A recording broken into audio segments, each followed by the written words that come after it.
que é isso aqui? Isso aqui a gente já sabe o que é. Quem é derivado desse objeto?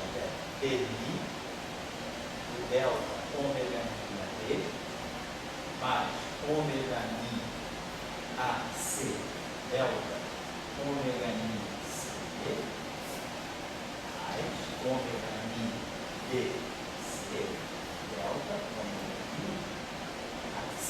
Então, esse termo está aqui, esse termo semelhante está aqui, trocando mi com mi, vão ser exatamente os termos que vão ser produzidos aqui. Porque esse aqui vai produzir 1, esse aqui 1. Daqui se desdobram 2 e daqui mais 2. Então dá 6 termos. Os 3 primeiros podem ser agrupados aqui e os 3 seguintes podem ser agrupados aqui. Então, a variação desse objeto em relação à conexão do spin dá essa diferença.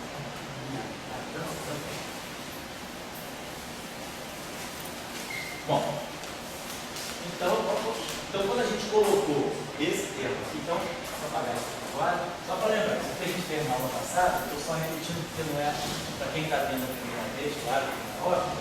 Então, aquele termo lá ficou assim, A, NB. E aí, o delta do R. O delta do R é isso aqui. DI, delta, ômega mi AB. Menos DI, delta, ômega mi AB. Então, isso aqui seria a equação de movimento para a conexão de spin. Só o que a gente faz agora. Essa expressão aqui é antissimétrica em mi. Esse pedaço aqui é antissimétrico em mi, como também é antissimétrico em AB. Então, o fato dele ser ômega mi AB é antissimétrico em AB, e isso aqui também é antissimétrico em AB, isso aqui é antissimétrico em mi, eu posso antissimetrizar essa expressão aqui em AB. Daqui vai contribuir só a parte antissimétrica em AB, porque aquela expressão naturalmente é antissimétrica em AB. Então, eu vou botar aqui no meio, né, a parte antissimétrica desse objeto está lá. Só que agora, como essa expressão aqui também é antissimétrica em mi, então, esse termo aqui acaba sendo igual a esse, a outra contração aqui. Então, o que a gente fez, na verdade, eu apago esse termo aqui, agora a antissimetria, e aqui coloco, né, vai dar um fator 2. Então, na verdade, a variação em relação à conexão de spin me dá esse termo. E aí, eu integro por partes. Integrando por partes, o que eu faço? Jogo esse termo aqui. Um sinal menos. Então, fator 2. Então, a equação de campo para conectar, vou fazer só o caso do Einstein tudo. Se fosse só isso aqui, só para ver como é que esse objeto estaria em relação à conexão de spin. Então, a equação de campo para a conexão de spin é essa equação aqui. Trabalho da semana passada. É essa. E aí, dessa equação, o que sai? Aí, na aula passada, nós fizemos, eu fiz um cálculo explícito com vocês, que era mostrando que esse objeto DMI, que é MA, está vezes a porção EMI, em termos de torção. E aí, mostrei para vocês quais eram os truques que nos levaram a essa expressão. Com esses truques aqui, eu falei, vocês podem exercitar esse termo aqui e ver o que é esse objeto aqui, esse termo aqui, DI, que é viável. D tá? Em relação à torção. A gente calcula esse termo aqui, eu pergunto para vocês, né? Eu sei fazer de novo essa expressão aqui, menos zero.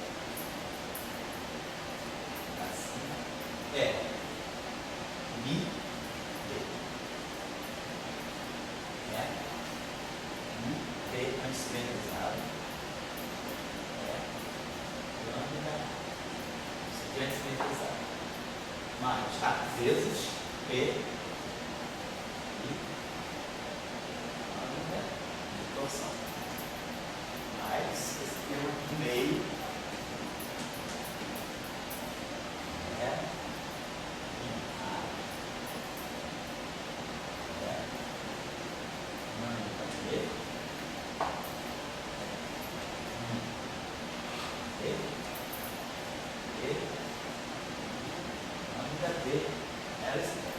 igualdade, identidade, uma expressão que vale sempre. Então, desenvolver esse termo aqui com essa antissimetria em RA menos RB, dá essa expressão aqui. RA, NB menos RB, NA. Com essa expressão que dá isso aqui. Então, no caso de Einstein puro, Einstein puro, a equação de campo para a conexão de spin é isso aqui igual a zero.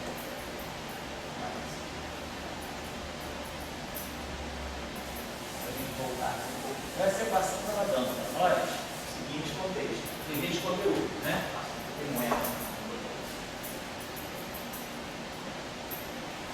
Geral. Isso não é global. Então, como isso aqui é igual a zero, a gente pode esquecer esse E, pode esquecer esse E. Essa equação está dando para nós o seguinte: menos MB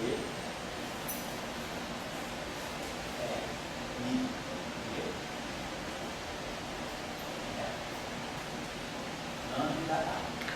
Como isso aqui está simetrizado, tem um fator meio, como isso aqui está simetrizado, também tem um fator meio. Então, eu vou tirar fora esse meio, o meio que eu estou jogando fora. Agora aqui, isso aqui é lambda A, B, I, lambda B. Agora, menos, mais aqui, MB, estou usando a antissimetrização. MB, MA, lambda B. Usando a expressão antissimetrizada em AB. E, lambda B. E agora, esse termo mais um meio, a equação da torção está saindo essa mais um meio. IA.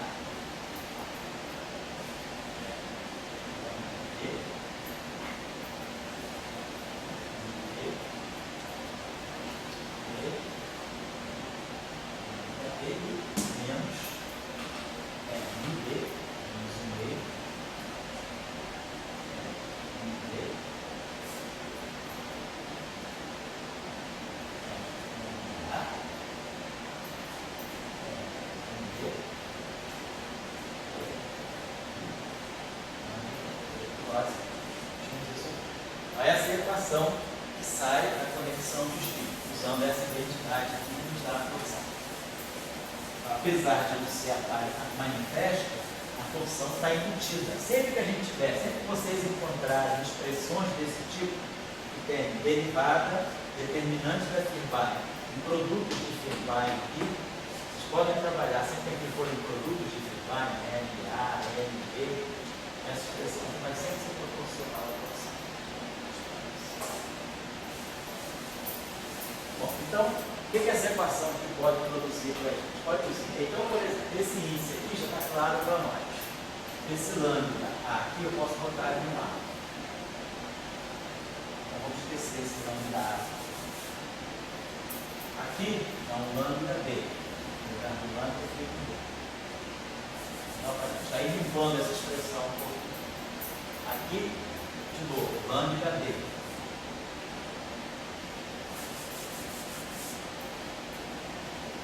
Aqui esse lambda vai te dar um A. Pode já continuar, para ver se então, já limpou um pouquinho essa expressão. Eu acho que sobra aqui para aquela expressão lá, o Mi, por exemplo, ó, esse Mi aqui, esse V, eu posso botar aqui para esse Mi, que eu vejo, né? Vou botar aqui para esse Mi. Então, esse termo aqui já morreu. Deixa esse terminho aqui. Aqui é a mesma coisa, eu posso ter esse Mi aqui, fica B, ou esse B fica Mi. Sabe isso aqui também. Eita, Mi, Mi, então os índices livres são Mi, B e A. Mi, B e A. Aqui é a mesma coisa. Eu tenho Mi, D. Tenho Mi, A. Então, vou botar esse D aqui, vai ficar Mi, por exemplo.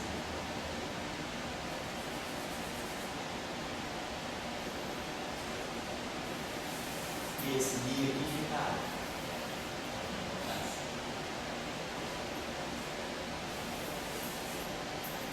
esse termo aqui, o mi fica B. Ele está colocando lá o B, com A, mais um menos e meio, e aqui também fica mi. Esse B aqui fica mi. Então, beleza. Esse aqui já saiu, cadê? Esse aqui também já saiu. Então, esse meio aqui, bom, os dois termos são, um está em cima e o outro lá em cima é a mesma coisa. Então, agora o que eu posso fazer vamos dizer que eu pego essa equação contrária do mi com B. Se eu contrair mi com B, eu vou estar produzindo esse traço aqui, vou estar produzindo esse traço aqui. Então, se eu contrair mi com B, se eu pegar essa equação, ela tem mi a mi B. Então, se nós contrairmos toda essa equação, tem esse livro mi. Eu contraia mi com B. Só para que eu ligar. Mi com B vai ficar aquele traço. Então, se nós contrairmos mi com B, o primeiro termo vai ficar cortado. Então, mi com mi contrário, então delta de BB. Delta de BB é 4. Então vai ficar menos 4 P mi a mi. Segundo termo, contraindo mi com B, vai produzir um delta de AB. Vai produzir aqui um mais P mi, então eu vou contrair ó, delta de AB, P A mi A. Terceiro termo, contraindo mi com B, eu vou produzir mais um meio de P A B, P A B B mi. E o último termo vai ficar menos um meio de P mi a. Isso tudo igual a zero. Só contraindo essa equação para ter uma informação mais básica sobre o traço. Essa equação está me dando uma informação sobre o traço. Lembre-se que a torção é assimétrica só nos dois primeiros índices. Então, esse traço é tirado nos dois segundos índices. Esse traço não é zero. Agora, a torção é assimétrica aqui. Então, eu posso colocar ni com A, eu posso colocar a ni. Mas aí aqui fica sinal mais. Então, esses dois últimos termos são iguais. Esse termo desaparece e me dá um fator 1 aqui. E aí aqui é a mesma coisa. Ó. Esse termo aqui é mi, mi, mi, mi. Eu aqui posso botar mi, então o sinal é mi, mi, né? Então, menos 4, menos 1, 5, mais 1, menos 4. Então, deu PMIA igual a zero. Então, eu mostro que esse traço, o traço da torção é nulo. Então, essa informação que eu obtive da equação original, contraindo com essa filmagem, me dá aqui o traço nulo. Se o traço é nulo, agora eu insiro essa informação aqui, insiro essa informação aqui. Então, a equação da torção, que é a equação original, que é essa equação completa, ela se simplifica. Os dois termos mortos. Eu mostrei que aqueles dois termos são nulos, pela própria equação. A equação se auto-alimenta. Mas agora, esse BA é assimétrico. Então, isso aqui é AB. Então, esse termo é igual a aquele. Então, a gente mostra que a torção PAB mi é igual a zero. Ou seja, P mi gafa é igual a zero. Se eu quiser, posso multiplicar essa equação aqui como é a gafa, é B lambda. Então, essa equação está me dando que o P gafa lambda mi igual a zero. Ou seja, na verdade, mais do que os traços da torção serem nulos, a própria torção é zero. Então, da equação de Einstein, a equação de movimento da conexão de spin, ela dá para nós no final do dia que a torção é nula. É nula porque ela é assimétrica porque... A torção é assimétrica por definição nossa. A gente, quando definiu a torção, por definição, a gente tinha visto o que era, desde o início para nós, o que era a torção. A torção aparecia como o field strength da filmagem. Era isso aqui. Menos DI. Então, esse objeto é assimétrico. Então, a torção ela nasce como um tensor assimétrico dos dois primeiros índices. Ou seja, ela é uma dois formas. Então, as equações de Einstein mostram que a torção é zero. Então, não preciso impor. A nossa, quer dizer, para a equação de Einstein pura, isso tudo é um pouco complicado, porque dando uma volta danada. Mas, a gente introduz ferro, não tem outra maneira de fazer isso. Eu não consigo introduzir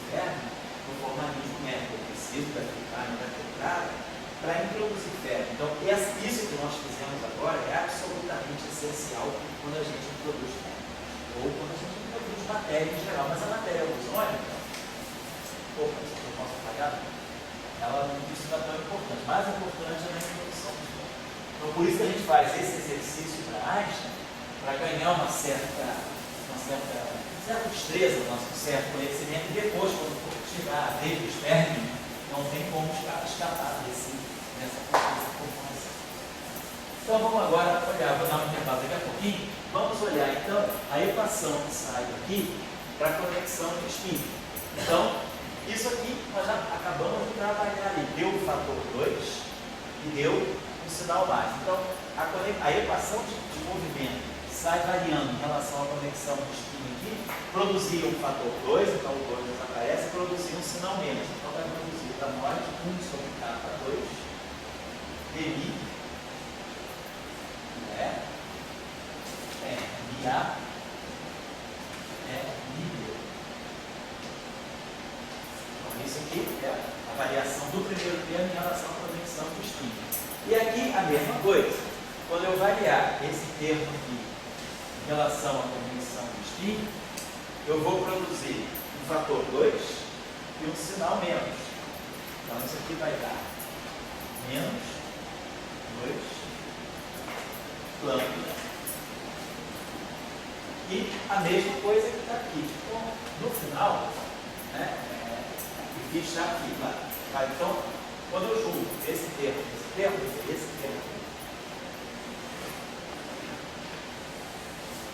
na verdade, eu vou fatorar isso aqui, eu vou ter menos 1 sobre 2K2 mais lambda que está aqui.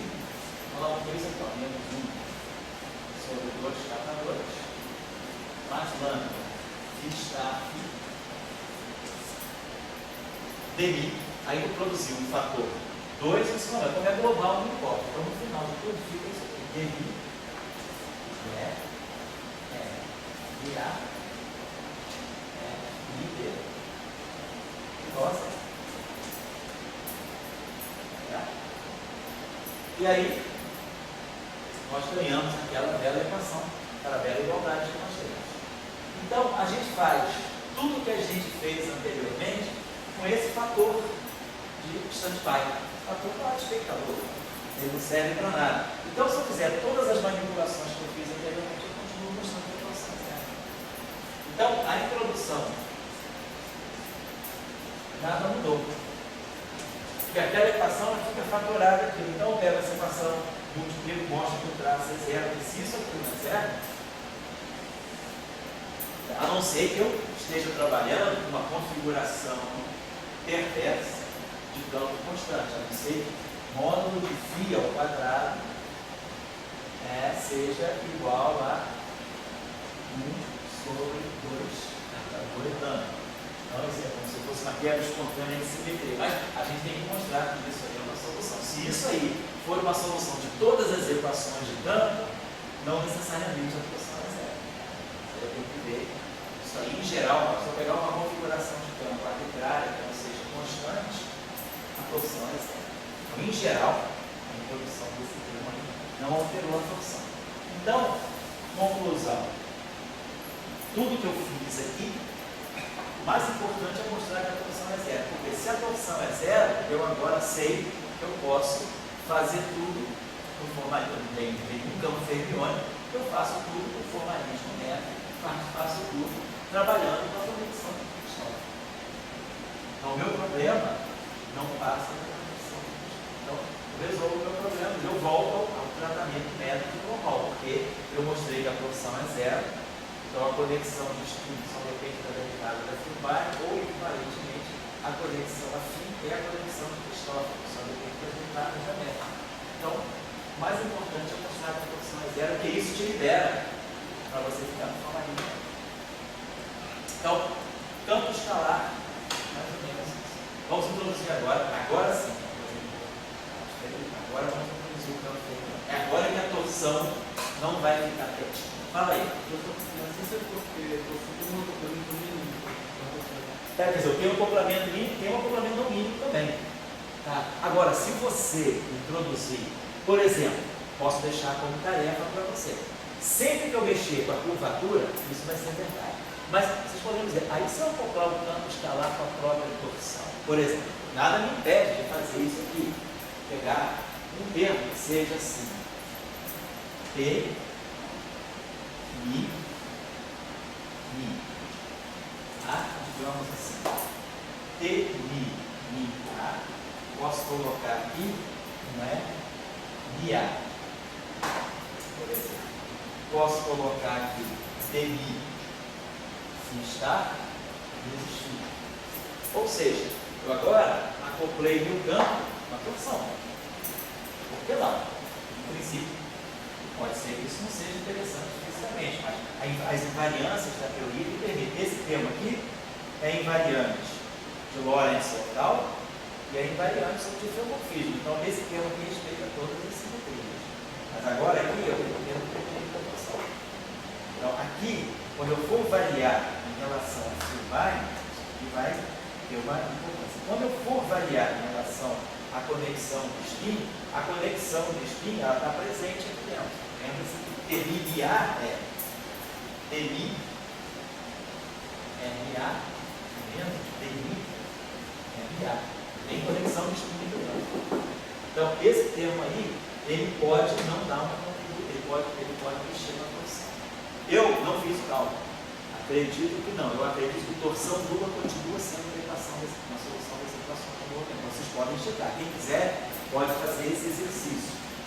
Introduzir esse termo aqui e tirar qual é a contribuição dele para a equação da conexão do spin. Vai variar a conexão do spin que está aqui dentro. A conexão do spin está aqui dentro dessa forma. Ela tem esse termo aqui, quer dizer, TMIA é DMI é MA menos DMI é MA. Então aqui não tem nada de conexão do spin. Mas agora vai aparecer o termo lá que vai ser mais ômega mi AB é IV menos ômega mi AB é IV. Então quando a gente variar em relação à conexão do spin, vai sair o termo desse daqui, vai sair o termo daqui. Eu acredito que a gente ainda consiga continuar mostrando a torção. Eu acho que somente, pelo que eu sei, assim, aí eu também não sou especialista nessa coisa, mas pelo que eu sei, normalmente só tanto experimentos eles exercitam a torção. Oi? Por exemplo, se você começa na parte cinética, que seria da terra do fim, aí no final da equação do movimento do campo escalar tem um acoplamento com uma torção. Isso, a equação do campo escalar vai ter um acoplamento da torção. A questão é saber se a equação da conexão do spin já mostra que a torção é zero.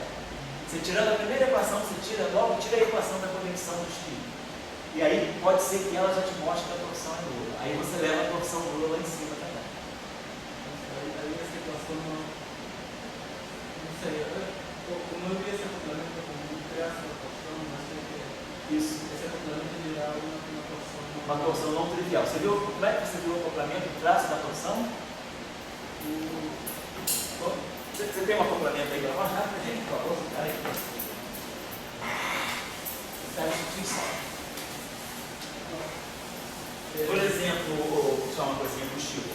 Você que está vendo esse trabalho aí do Zelsum, por exemplo, eles fazem tudo sem torção. Se você introduzir ferros, provavelmente você vai introduzir torção. Como é que é isso? Porque ele começa com uma cinética fica da Lambertiano. Fi da Lambertiano, Fi. Aí da Lambertiano ele coloca pela derivada covariante. Isso, você está Lambertiano, Fi seria isso. Isso aqui? Isso. Aí na equação final do campo fica da Lambertiano Fi. Mas. Isso aqui está dando a termo da ação da equação de movimento. Isso é da ação. Ação. Então, Fi, derivado covariante, derivado covariante, Fi. Aí ele diz que isso gera um termo de acoplamento na equação de movimento com uma torção. Entendi. Agora eu entendi o que você está falando. Tá certo. Então, pera aí. Tá legal, estou entendendo.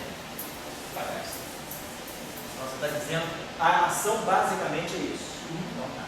Fi, vamos dizer, derivado. Porque aqui vocês têm que ver o seguinte, né? Na verdade, essa derivada covariante de Fi aqui não precisa ser derivada por variante, porque o φ é um escalar. Então isso aqui é um vetor, isso aqui é covariante. Agora, a derivada, isso aqui é um vetor, sobre transformação geral de coordenadas. Mas aí a derivada de um vetor tem que ser covariante. Isso aqui é idêntico a isso aqui.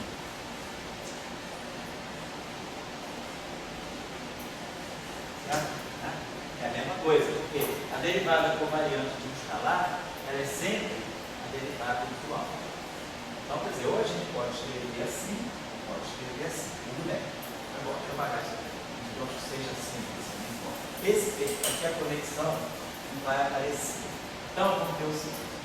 E aí passamos o movimento para φ. Então, se nós fizermos a variação em relação a φ, então, aqui eu vou ter a métrica, raiz de G. Quando eu fizer a variação em relação a φ, eu teria que fazer integrações parciais. Então, vamos botar assim, vamos colocar isso aqui, é mais oportuno colocar desse modo. Então, nós teríamos derivada covariante. Isso integraria a primeira derivada, isso ficaria quando raiz de G é isso. Se eu fizer isso aqui, deixa eu apagar isso aqui só para a gente ver isso. Isso aqui é delta. Então, esse termo aqui, isso aqui eu posso escrever como menos derivada. Deixa eu ver se derivada covariante. Raiz de menos G. Φ. Derivada covariante. Φ. Posso escrever isso dessa maneira. Derivada disso.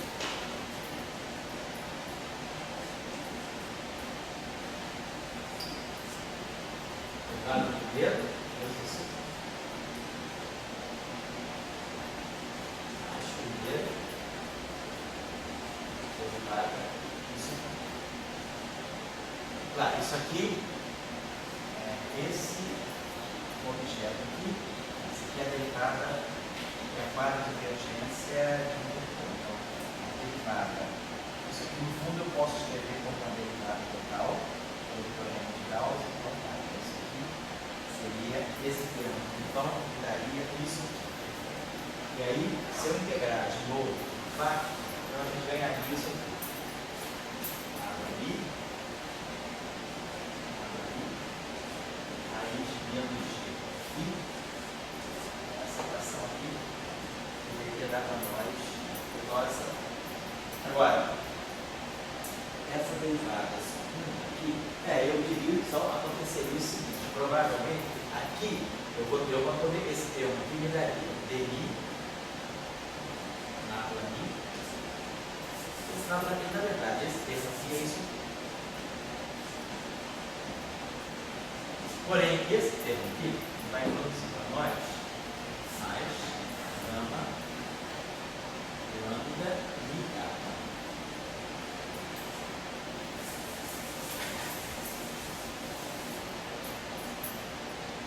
Gama, raiz de G. Agora, aqui, se essa conexão for a conexão φ, claramente eu coloquei a torção, ele acopla a torção com o campo φ ou com a derivada do campo que você está sabendo aí? Campo φ, acopla a torção. Eu só por meio desse tabuleiro. Esse termo aqui, né?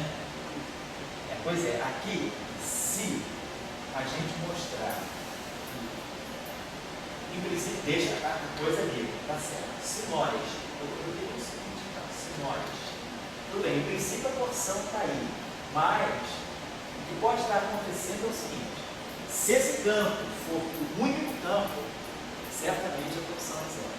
A questão é que isso aí pode ser um pedaço. Qual é a origem dessa torção? Pode ser que tenha um ferro presente. Então, se nesse modelo, além do campo escalar, tiver um ferro presente, então o espaço-tempo tem torção. E aí, essa torção vai se acoplar com o escalar. Modifica o campo escalar. Não modifica a torção, exatamente. O campo fermiônico gera torção, a torção modifica o campo escalar porque ela se acopla ao campo escalar. Mas o campo escalar sozinho não é capaz de levantar a tensão. Essa é a discussão.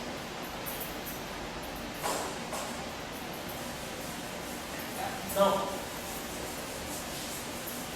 vou dar o intervalo agora. Então a gente terminou ainda agora. Então a gente viu que o campo escalar não era responsável pela produção. A única coisa que eu queria fazer com vocês depois do intervalo era começar por aqui. E só para. A gente produziu esse termo de DI, da raiz de menos G, se não me engano, né? DI fio, foi isso? Esse termo aqui aparecia na equação do campo escalar. Tá? Vamos dar uma trabalhadinha nesse termo, só para colocar esse termo de uma forma manifestamente correta. Depois do intervalo a gente faz isso. Tá? São exatamente 6 horas, então a gente retoma